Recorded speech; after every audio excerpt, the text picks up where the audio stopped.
कासर ने मुस्कुराते हुए कहा, यह हिम्मत ही तुम्हें दूसरों से मुख्तलिफ बनाती है, उमर। लेकिन याद रखो, हर जगह के अपने राज होते हैं और हर राज को जानना हमेशा महफूज नहीं होता।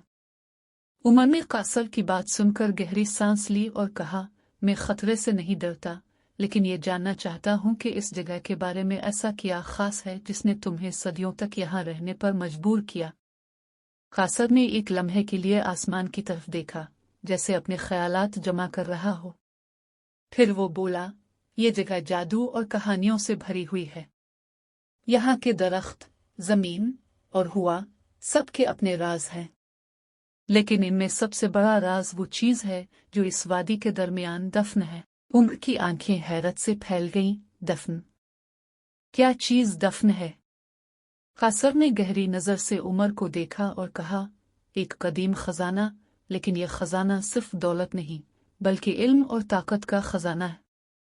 यह खजाना तुम जैसे इंसानों के लिए बहुत कशिश रखता है, लेकिन इस तक पहुंचना आसान नहीं। उमर की दिलचस्पी बढ़ती जा रही थी। मुझे वो खजाना देखना है। क्या तुम मेरी मदद करोगे?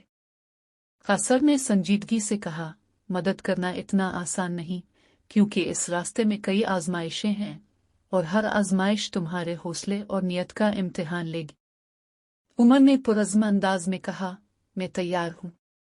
मुझे आजमाइशों की परवाह नहीं। कासर ने एक लम्हे के लिए सोचा, फिर बोला, अच्छा, अगर तुम वाकई तैयार हो तो मेरी बात माननी होगी और उन आजमाइशों का सामना करना होगा। लेकिन याद रखो, ये सफर सिर्फ बहादुरी का नहीं, बल्कि समझदारी का भी मुतालबा करता है।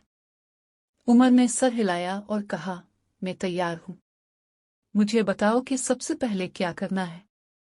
कासर ने अपनी उंगली से एक सम्त की तरफ इशारा किया। सबसे पहले तुम्हें इस गार में जाना होगा, जहां तुम्हारी पहली आजमाइश तुम्हारा इंतजार कर रही है। लेकिन खबरदार, इस गार में कुछ भी मामूली नहीं।